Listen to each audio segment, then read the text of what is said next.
Israel, America, Iran के बीच फिलहाल तो जंगबंदी चल रही है, लेकिन इस बीच लगातार ईरान अपनी तैयारियों में जुटा हुआ है। इस वक्त जो बड़ी खबर हम आपको बताने जा रहे हैं, उस खबर से आप भी चौंक जाएंगे।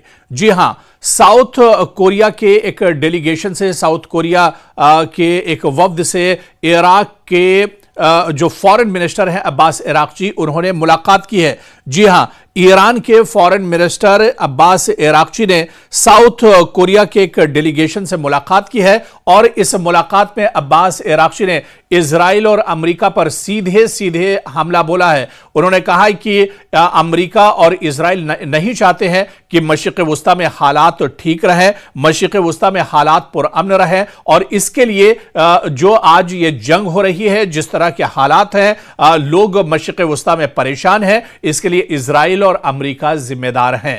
तो ईरान के वजीर खारजा अब्बास इराक्ची ने बाकायदा साउथ कोरिया के डेलीगेशन से मुलाकात की है। दरअसल यह मुलाकात ऐसे वक्त हो रही है जब कशीदगी लगातार मशरिक़ वुस्ता में कायम है। खासतौर से अबनाए हुर्मुज में लगातार अमेरिका एक तरह से घेराबंदी किए हुआ है। अमेरिका ने पूरे अबनाए हुर्मुज पर नाकाबंदी कर दी है। हालांकि ईरान का यह कहना है कि जब तक अमेरिका इस नाकाबंदी को नहीं खोलेगा, जब तक यहां से अपने बहरिया को अमेरिका नहीं हटाता है, तब तक यह कशीदगी बरकरार रहेगी। और ऐसे हालात में जब पूरे मशरिक़ वुस्ता में कशीदगी बनी हुई है, ईरान के फॉरेन मिनिस्टर अब्बास इराक्ची ने साउथ कोरिया के डेलीगेशन से मुलाकात की है। यह मुलाकात दरअसल बहुत अहम मानी जा रही है।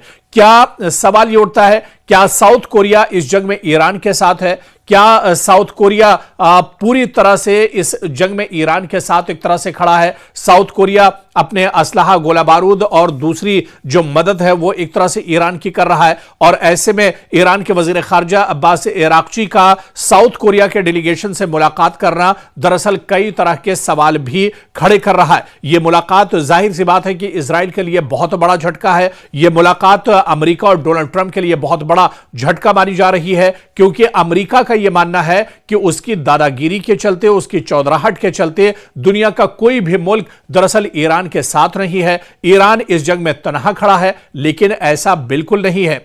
अभी और इसी वक्त की यह बड़ी खबर हम आपको पहुंचा रहे हैं कि ईरान के फॉरेन मिनिस्टर ने, वजीर खारजा ने बाकायदा साउथ कोरिया का जो वफ्द है उससे मुलाकात की है और खित्ते में जो मौजूदा सूरत हाल है उसके बारे में उन्होंने जानकारी दी है। उन्होंने ये भी इस मौके पर इराक्ची ने बताया है कि आज खित्ते में जिस तरह के हालात हैं, लगातार जो जंग चल रही है, वो जंग दरअसल ईरान के ऊपर थोपी गई है। ये जंग बिला वजह इजराइल और अमेरिका की तरफ से एक तरह से ईरान पर थोपी गई है, और ऐसे में पूरे खित्ते के अवाम कहीं ना कहीं परेशान हो रहे हैं। इराक्ची ने इस मौके पर साउथ कोरिया के वफ्द से यह भी कहा कि ये तमाम हालात सुधर सकते हैं अगर इजराइल अपनी हठधर्मी से बाज आ जाए और अमेरिका दरअसल इस जंग से पीछे हट जाए, तो फिर हालात खित्ते में सुधर सकते हैं।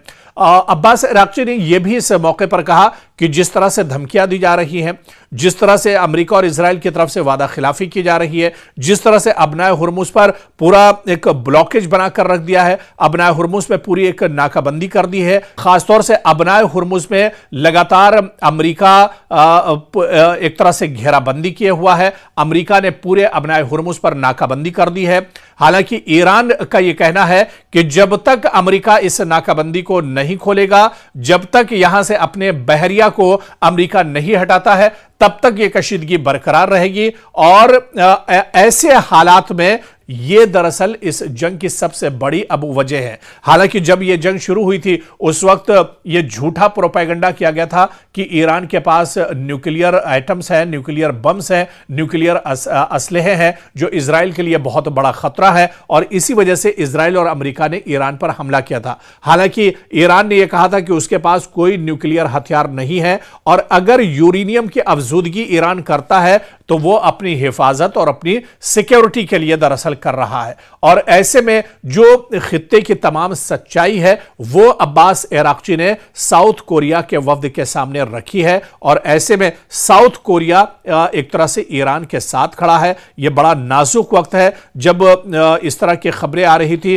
कि चीन और रूस का पूरा सपोर्ट ईरान के साथ में है। अब ऐसे में दुनिया का एक और बड़ा मुल्क साउथ कोरिया भी अब एक तरह से ईरान की तरफ झुकता हुआ नजर आ रहा है। तो अब्बास अराक्ची की साउथ कोरिया के साथ, उसके वफ्द के साथ मुलाकात दरअसल बहुत अहम मानी जा रही है।